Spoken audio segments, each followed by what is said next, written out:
You're watching KMNH, Kids Making the News Happen. This is KMNH, Kids Making the News Happen. I'm OMER, and today is Wednesday, June 3rd. Today we are bugging out. Since it's getting warmer, get ready for our regular buggy season and some surprises. Which insect smells the best? Deodorant.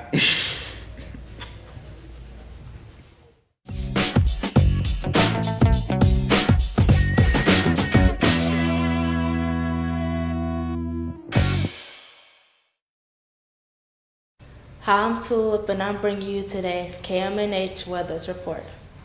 Today will be sunny with a high of 95 degrees. There will be thunderstorms tonight. Tomorrow we'll have a high of 85 degrees and a low of 65 with thunderstorms. Friday will be partly cloudy and a high of 86 and a low of 70. This is TULIP with your weather report. Have a nice day.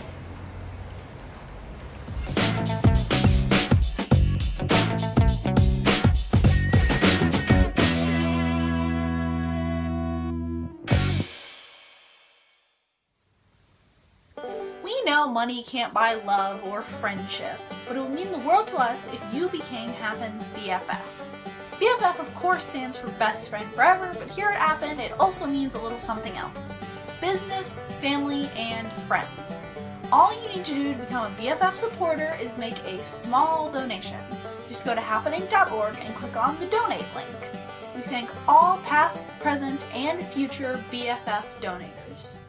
Speaking of bugs, we have a few newcomers in the KMNH studio today. They can't do much to help with the news, but we love them nonetheless. Special thanks to Mark, co-owner of Northside's Morsel and Nosh, who has given us 3 praying mantis egg cases. Each case will hatch 1 to 200 mantises. We'll raise them as our own until they grow big enough to make their own way in the world out in Happen's gardens, although they don't need much help from us. Praying mantis egg sacs, or cases, are actually very tough. Our Happen Teen Garden Club met with retired naturalist at the Happen Garden, volunteer Pat Agnew, who told us cases in the wild would have been laid by female praying mantis last fall and last all the way through the winter, all on their own. After the cold winter months, they hatch in the summer, freeing hundreds of little baby mantises into the world. So this summer, when you're walking around the Happen Gardens and you see a praying mantis, it may just be a mantis from Happen's Teen Garden Club. The animated flick about honey collecting insects from 2007 wasn't a blockbuster because it was a B movie. And a special shout out to Amy Fitzgibbons for sponsoring today's episode of KMNH News Broadcast.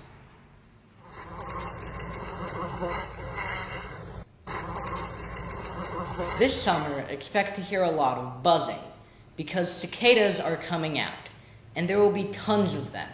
It's estimated that there will be 1.5 million cicadas coming out this summer per acre. These large groups of cicadas are called broods. The current group is brood 9.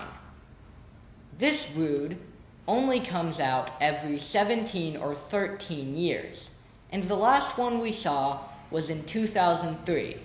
Despite waiting so long, they die after only a few weeks. We're not sure why they wait so long, but we assume that it has something to do about avoiding predators.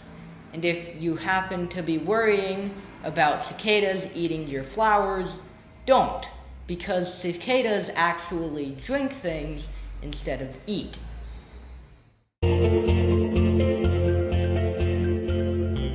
Today's word of the day is periodical. It is spelled P-E-R-I-O-D-I-C-A-L. It is defined as occurring or appearing at intervals. There is a good chance that even if it hasn't been 13 or 17 years, you've seen a cicada before. And that's because there are 2 types of cicadas. There are annual cicadas and periodical cicadas. Annual cicadas are the ones that you've seen before almost every year.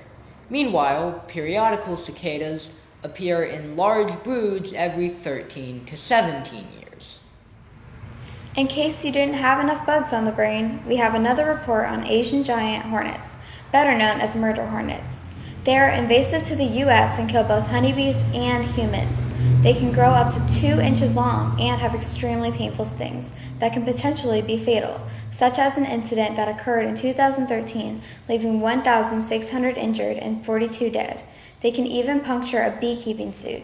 They can destroy a hive of honeybees within hours, and then they rip the heads off the bees and feed their bodies to the young hornets. We still aren't exactly sure how they arrived, but the scientists believe that they may have been trapped in shipping crates.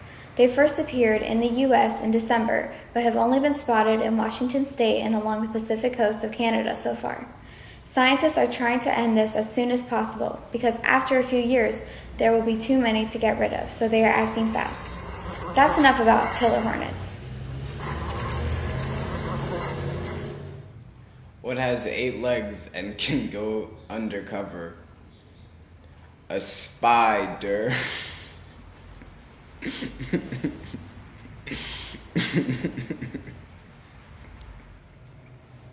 Do you know what a person is called that studies insects? No, this isn't a joke. They're called an entomologist. Did you know that Dr. Charles Henry Turner was an entomologist that studied mainly ants and bees? He discovered how ants return to their nest, called Turner circling, and how bees communicate and how they see. What is really great is that Dr. Turner went to the University of Cincinnati in 1886 and was the first African American to graduate from UC with a graduate degree. He went on to the University of Chicago to earn his PhD in zoology, being the first African American to receive a degree from the university. He went on to teach high school science and biology. So if you're on the UC campus, check out Turner Hall, named after Dr. Turner himself. I want to thank you for tuning in to KMNH, Kids Making the News Happen. I'm OMER. I hope that you've enjoyed this broadcast, and I hope that you will tune in again tomorrow for more KMNH.